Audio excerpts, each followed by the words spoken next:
Welcome to A Guide to Every Deck in EDH. Today we're looking at Imoti, Celebrant of Bounty, and specifically this is Cascade in EDH. So Imoti is a 5 mana Simic commander. He's a 3/1 with Cascade, and he says spells you cast with mana value 6 or more have Cascade. So importantly, if we sort by mana value, you'll notice we've got a lot at 5, 6, 7, etc. But the only card that we have at 2 is Up the Beanstalk.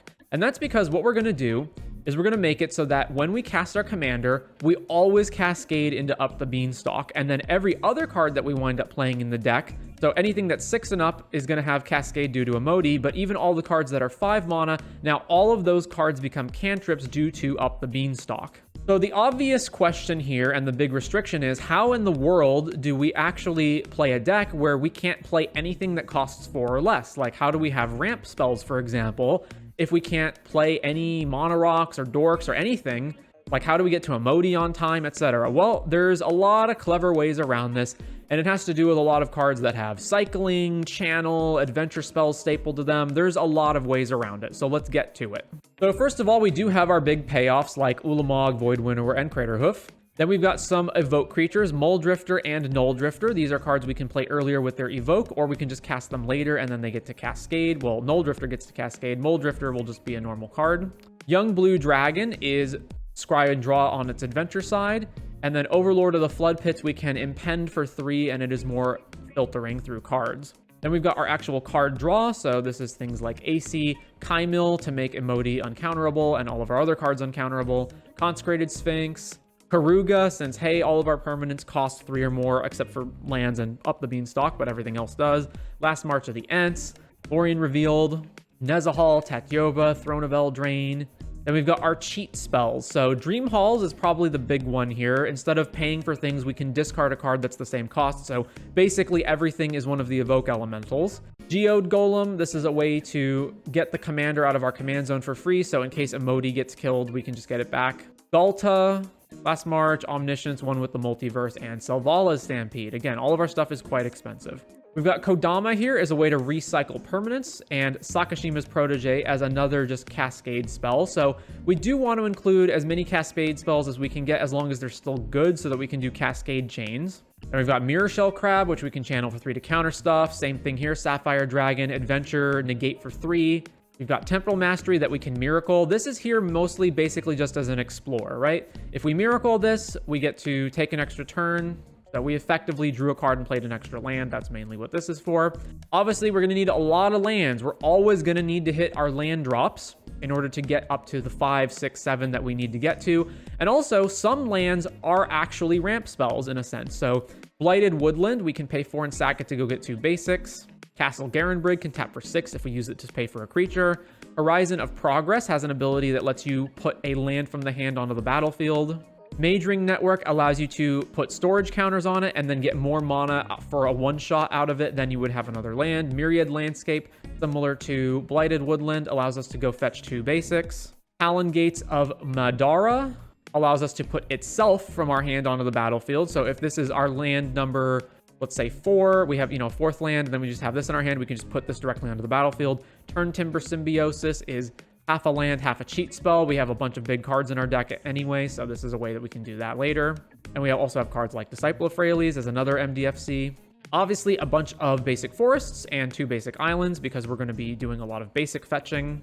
Then we've got Thrix the Sudden Storm. Spells you cast with mana value 5 or greater, cost 1 less, and can't be countered. Obviously, the amount of cards that we can play that actually protects Imoti is not very high, since we have to do this mana value 5+ restriction.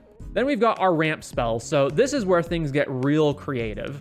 So Avatar of Growth, this spell costs 1 less to cast for each opponent you have, so it's actually only 3 mana if you're in a pot of 4. When it enters, each player searches their library for 2 basics and puts them onto the battlefield. Beanstalk Giant, adventure spell, ramps us. Beanstalk Worm, pseudo explore effect on the adventure side.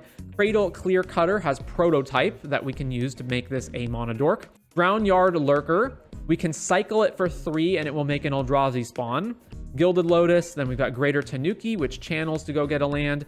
Jadzi, which for the most part we don't care about this front face, we care about the backside, which is Journey to the Oracle. You may put any number of lands from your hand onto the battlefield. Then if you control 8 or more lands, you may discard a card to return this. So this is basically kind of like a Cultivator Colossus effect. Moldering Gym and Weight Room, another 3 mana go get a land. Overlord of the Hauntwoods, 3 mana Impend to make a land token. Chefet Monitor, which we can cycle for 4 to go get a basic or desert. Spring to Mind, the spring part is ramp. Then Throne of Eldraine, as previously mentioned, along with Thrix. Ugin, just here mainly as a big threat. And then Verdant Mastery, we can pay it for 4 instead of 6.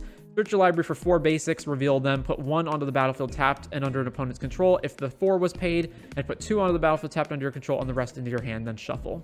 Then we've got our removal spells, which include some big things like Cityscape Leveler and Karn and Terrastodon, but it includes some lower end stuff like Sword Coast Serpent, which has an adventure that bounces things, and Valuna's Gatekeeper, which has an adventure that bounces things, and Stormkeld Vanguard, which has an adventure that's naturalized, and Submerge, which is 5 mana but costs 0 to actually play it.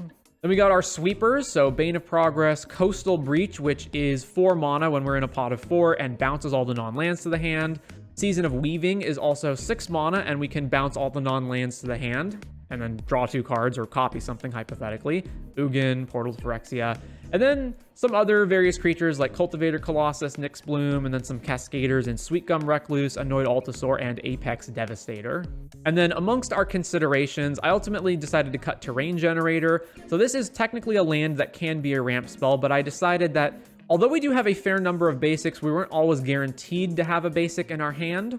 So this could just be a land that doesn't do anything and is also colorless. Although this is the one that I'm most undecided on. I could see putting this back in the main deck. Similarly with like Temple of the False God, I just don't like that it doesn't tap for any mana when you don't have its restriction online. It is sometimes relevant to be able to use this earlier in the game, and then a lot of this stuff just had to get cut because we needed to make room for all the basic lands.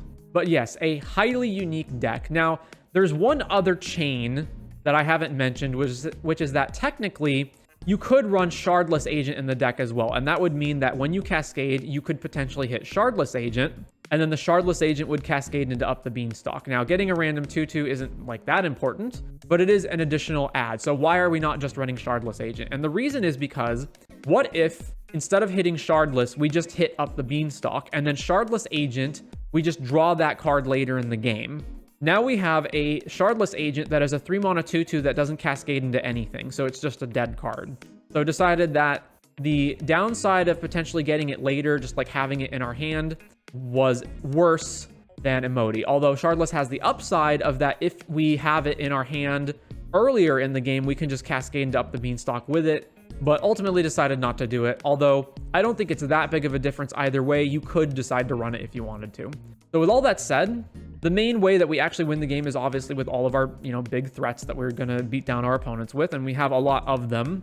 There is no actual combo in here. There's no infinite loops. It's just generate a ton of value off of all the cascading and card drawing that we're going to do off of Up the Beanstalk, and then eventually win with some big ol' beaters. And with all that said, that is going to do it for Imoti the Cascade deck in EDH.